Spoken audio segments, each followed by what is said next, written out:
So you just bought a copy of Starter Deck 18 Purple Luffy, and now you're asking yourself, how do I get this deck ready to play in my local tournament store? Well, today we're going to be going over exactly what to focus on when playing Purple Luffy Leader and how to get this deck from out of the box to your top tables. But before we can start upgrading this deck, we need to take a look at the powerful and impactful pieces that come out of the box and discuss what is this leader trying to do gameplay wise. Right out of the gate, we have our leader Purple Luffy, a 5 life, 5,000 power leader.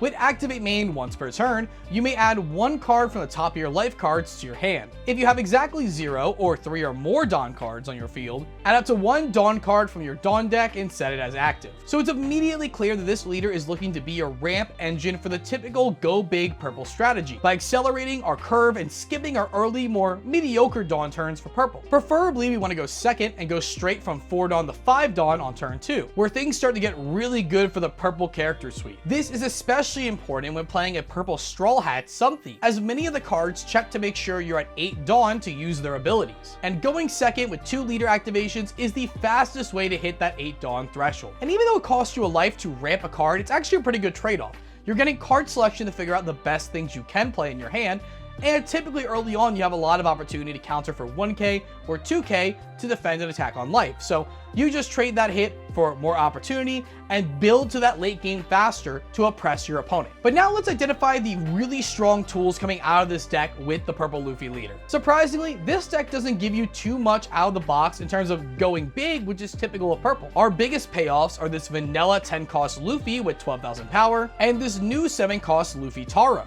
an 8,000 power character with on-play Dawn -1. Play up to 1 Straw Hat crew type character with a cost of 5 or less from your hand. So instead, out of the box, we're looking to utilize our Dawn for value plays like that Luffy Taro and generating resource advantages with mid-sized bodies, which is exactly where these new Sangoro and Zorojoro cards come in. This new Sangoro is a 5 cost 6,000 power character with when attacking once per turn, if you have 8 or more Dawn on your field, draw 1 card. Thanks to your Luffy leader, playing Sangoro on curve on 5 Dawn means that with a leader activation, you will always be able to get to 8 Dawn on the following turn for its first attack. Meanwhile, our new Zorojoro is a 4 cost 6k power character with on play, look at the top 5 cards from the top of your deck. Reveal up to 1 purple Straw Hat crew type card and add it to your hand, placing the rest at the bottom of your deck. Both of these pair well with your Luffy Taro and are great plays turn 2 going second. Heck, your Zorojoro is even great for putting on the pressure early when your opponent makes you go first. Finally, to support this value plan,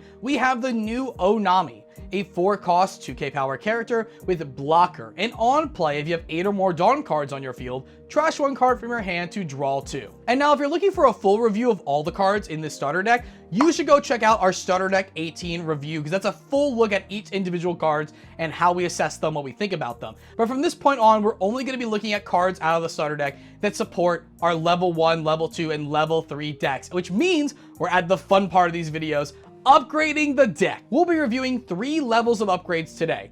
Level 1 will focus on trimming the fat from the starter deck while maximizing the best cards from it and adding commons, uncommons, and a few rares that anyone can get a hold of cheap and easy to create a more streamlined game plan out of the package, while also getting additional copies of cards that only come as 2-ofs in the starter deck. At level 2, we'll start shelling out a little bit more money on super rares and other cards that could do the job of cards we're cutting from level 1 in a more efficient and impactful way. And finally, at level 3, we'll be maxing this deck out to make the most tuned and thus most expensive version of the deck. But let's hop into it with level 1, starting with cards we're keeping from the starter deck. First up are our copies of Usohachi. Both are 3 cost characters with 2k counter that help us interact with our opponent's board. The original one from OPO5 has a Dawn 1 when attacking ability. When you have 8 or more Dawn cards on the field, rest a 4 or less cost character. Meanwhile, this brand new one from the starter deck has on play, if you have 8 or more Dawn, rest a 5 or less character. And then rounding out our 2k counters for the deck is Furnosuke, a 4 cost 4k power character with 2k counter that has Dawn 1 if you have 8 or more Dawn. This character gains Rush, allowing you to smack your opponent around out of nowhere in a pinch. Next up, we have Jinbei, a 5 cost 6k power character with blocker, and on your opponent's turn, if you have 10 Dawn card, this character gains 1000 power. A great piece for your turn 2 going second, allowing you to shore up any early aggression from the opponent before smashing in on offense the following turn. Speaking of shoring up some aggression, we also have Honkichi, a 4 cost 6k power character with on play if you have 8 or more Dawn cards on your field, give up to 2 of your opponent's characters minus 2,000 power during this turn, allowing you to crack into their board with ease to remove things through combat. And finally, to round out our initial starter deck cards is the 1-cost main event. When you're at sea, you fight against pirates. With this, we're able to look at the top 3 cards of the deck and add a Straw Hat Crew, Kid Pirates, or Heart Pirates card to your hand, placing the rest at the bottom of your deck. And at this point, if you haven't heard me name a card from the starter deck, it's unfortunately not going to make the cut for our level 1 deck, or any of the other levels, obviously. But here's something we want to tell everyone with any of our videos. If anything we recommend doesn't sound fun to you because you're really excited to play this one character you love, or you really want to explore a game mechanic that a card gives you, disregard what we're saying and do the thing that is the most fun to you. Otherwise, we just ask that you take all the other advice we're giving you and use it to make the streamlined and best experience of what you're trying to do with your deck. And if we're overlooking something, maybe there's a spicy piece of tech or combo that you're using in your deck, let us know in the comment section down below. I'd love to discuss it with you. But time for the most exciting part, which is adding cards to the deck that aren't even from the starters. And with level 1, we're specifically going to focus on streamlining this purple Straw Hat strategy for as cheap as possible.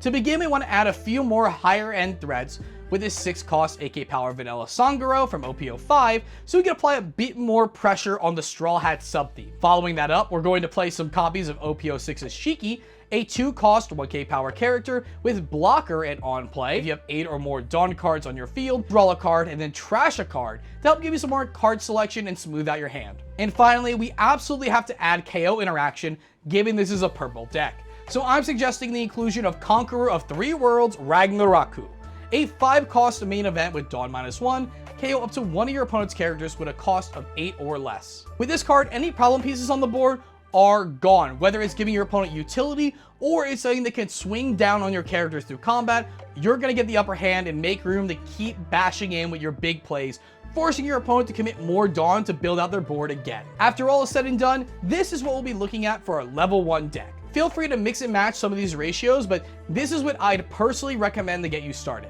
But now it's time to take things up a notch with level 2. So at level 2, we'll be taking our Straw Hat purple deck and begin trimming away the pieces that just aren't as exciting and impactful in the matchup, while putting in more generically powerful purple cards for our mid-game and top-end cards. Since we're in purple and are utilizing a ramp leader, we have to start by including useful Dawn minus abilities. For this, we'll be adding Starter Deck 4's Kaido and OPO2's Magellan. Kaido is a 9-cost, 10,000 power character with on-play Dawn -5. KO a cost 6 or less character, and then Kaido gains Rush. With our leader, we'll be getting to 9 Dawn and recovering from Kaido's Dawn minus pretty quickly, allowing Kaido to come down and easily 2-for-1 our opponent's board between his wide KO range and his massive body to attack a rested character. Meanwhile, Magellan looks to put us firmly ahead of our opponents in tempo when we hit 5 Dawn turn 2 when going second. By using his on-play ability, we're able to -1 of our Dawn to force our opponent to -1 of their Dawn. But where we started up an extra Dawn when we played this card, thanks to our leader's ability, our opponent will be down 1 Dawn overall, and we can widen the resource gap by activating our leader additional times on the following turns. Plus, he has a 6k power body, which puts a lot of pressure on the opponent, where they're forced to either race it or remove it. And if they remove it through KO, they'll lose 2 more Dawn. But even though we're trimming a lot of Straw Hat cards on this level, we actually have some new ones to add as well. Starting off is actually a card we cut from level 1, but we're putting back in now with OPO5's Zoro Joro. Originally, we cut him from level 1 because we weren't leaning heavily into purple Dawn minus abilities. Because of that, and us playing a 5-life leader, we weren't really going to get much ramp value from him over the course of the game with our level 1 build, let alone in the late game. But with the addition of more Dawn minus abilities, this 3-cost 4k power character is a great tool with its when attacking ability to gain an active Dawn if your life is at 3 or less. To also shore up our increase in traditional purple cards, we have Gum Gum Jet Gatling from OPO3, our purple 0-cost event that lets you trash a card in hand to add 3,000 power for a battle. A perfect tool to convert the abundance of non-counter cards we'll be adding to the deck on this level into counter power in hand. Additionally, we have Sanji from OPO7, a 6-cost 6k power character with 2k counter and blocker. He also gets a cost discount of 3 in your hand whenever you have 2 or more less Dawn than your opponent, making him super flexible at all points in the game. And though she doesn't have the Straw Hat typing, we're also adding a Robin in OPO4's Miss All Sunday, a 5-cost 5k power character with on play add up to 1 rested Dawn to your field, and then if you have 6 or more Dawn cards total, draw a card. Plus she has trigger Dawn -2 to player from life, which ends up being a Dawn -1 ability after she gets you one back when on play. Our final addition on this level is OPO3's Polly, a 5-cost 6k power character that you typically want to play on 7 Dawn turns instead of 5. Because on play, he has a pay 2 Dawn ability that lets you add a Dawn to the field active. Then, if you have 8 or more total Dawn on your field, KO an opponent's 4-cost or less character. Thanks to your leader's ability, you can successfully play and activate Polly's ability on your 3rd turn whether you're going 1st or 2nd, setting your opponent back on board while continuing to pressure their leader. To make room for these new pieces, we'll once again be trimming our less impactful Straw Hat Pirate cards and cards that do similar things but are now being less impactful compared to these new cards. Our OPO5's Usohachis aren't nearly as impactful as the brand new one from the starter deck, so we'll be upgrading those to our 2k Sanjis. Our Conqueror's event, which was previously our only way to interact with our opponent's characters directly, now is outclassed by the addition of new character removal that is also tied to large purple bodies, which is part of our game plan. And our previous mid-range bodies like Jinbei and Honkichi, as well as our very large vanilla characters like Sangoro and 10-cost Luffy, become outpaced by the suite of new mid-range characters and top-end Kaido we're adding. And with our Straw Hat theme less prevalent than before, our 1-drop event also falls to the wayside. After which, we're left with our level 2 deck. And by the way, if you're looking for upgrade guides for starter decks 14, 15, 16, or 17, they're out on the channel right now to help you build those new decks. And if you want to find out about how to build your 19 or 20 starter deck, those are already available for members who get up to 2 weeks early access to all of our videos here on the channel. But now we've arrived at level 3, except level 3 here is kind of weird. So for this deck, Purple Luffy as the leader, this Straw Hat sub-theme is actually one of the weakest things you can be doing.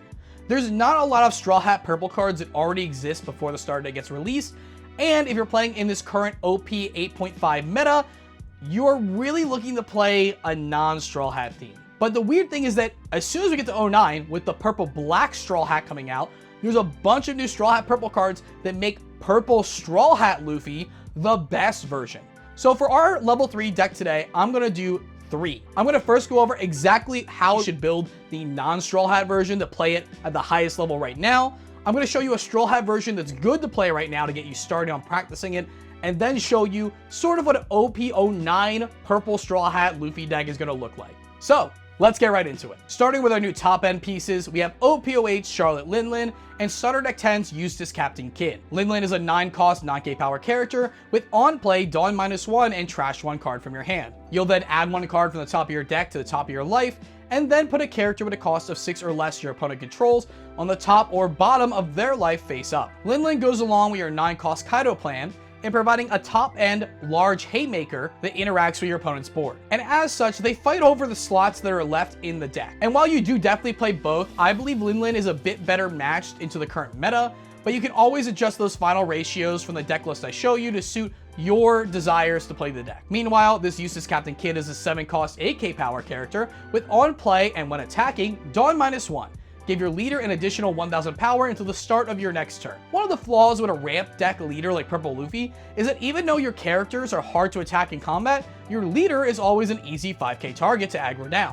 With this Kidd, it makes your opponent attacks a little more involved with their resources to hit leader, and makes it harder for them to develop a powerful board piece on the same time they're trying to make impactful swings. Now we're going to switch out our mid-range options for impactful 4 and 5 cost cards that are great whether you go 1st or 2nd with that first leader ramp activation. Our ever important 5 slot gains OPO5's Kidd and Starter Deck 4's Queen, 2 5-cost 6k power blockers that are as excellent on offense as they are on defense. With Kidd allowing you to recoup an active Dawn once per turn when you minus a Dawn, and Queen allowing you to minus a Dawn to draw 2 trash 1. Sort of similar to your Onami earlier, just with a better body and slightly better card selection by how the effect works. Even more impactful are the crazy 4-drop cards that we can still play when we're on 5 Dawn, but make when you're forced to go first really aggressive and really impactful. First up is our Mr. 2 from Extra Booster, a 4-cost 1k power character with on play get an active Dawn. Then when he's attacking, his power copies the power of an opponent's character for the rest of the turn, allowing you to get some extra Dawn ramp early and cash it in to pressure an opponent's character by matching its base power. Then there's Ulti and Page 1 from Starter Deck 4. Ulti's on play allows you to Dawn -1 to play a Page 1 from your hand, developing 2 bodies and 11k worth of power for just 4 Dawn. Our leader makes up the difference for the Dawn minus as well. And though the deck building cost for them is a little bit high because you want to play 4 copies of each to make sure you can do the combo as often as possible, it's actually pretty easy to do because the Ulti is a 2k counter defensively in hand, and the Page 1 is just the type of aggressive vanilla when the worst comes to it. And finally, we have Trafalgar Law from Starter Deck 10, a 4-cost, 5k power character with blocker and on play Dawn -1. If your opponent has 7 or more cards in hand, randomly trash 2 of those cards. Like Magellan, this law can be a devastating turn 2 effect to really put your opponent behind on resources. And the best part is, because your opponent, especially skilled ones, know this card's existence and knows that you're probably playing it, when you just swing, even on 5 Dawn, let alone when you're on 4, they have to respect whether or not you're going to follow up with the law if they hit you and they go to 7 cards. So that means they might just give you a resource from their hand so they don't lose additional resources while taking a life. And then with the Dawn, you don't have to play the law if it's in your hand. You can switch over to an Ulti Page 1, a Mr. 2, a Magellan, a Kid, a Queen.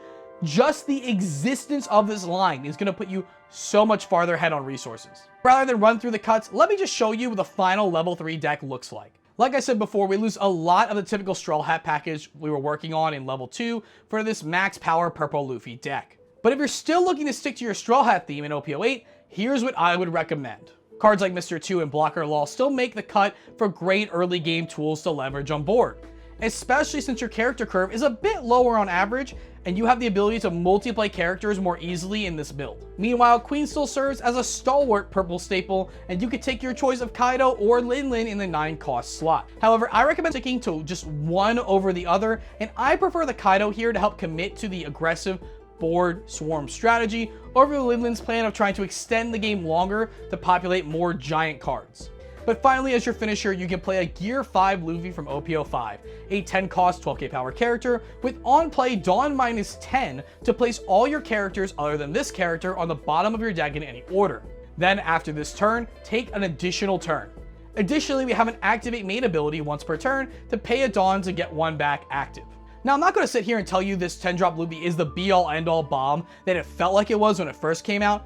It is crazy. And I think it actually deserves a slot in most Purple Luffy decks anyway, and here's why. First is that this Luffy extends you into having 2 more attacks at your opponent's leader than you would otherwise when trying to end the game, thanks to the Time Walk effect, putting your leader into untap to attack again, and having an attack with this Luffy. While you could generate similar opportunities with a card like 9-cost Kaido, a lot of blockers are too sticky right now to remove through KO, especially with how good black is in the format. So the extra bodies kind of make way for it easier. Additionally, taking the extra turn for the attacks can out cards like Black Yellow Luffy's Awakening abilities that reset at the end of your turn and not the start of their turn, or Nami decks which have more limited Dawn use for their events over the course of 2 turns rather than 1.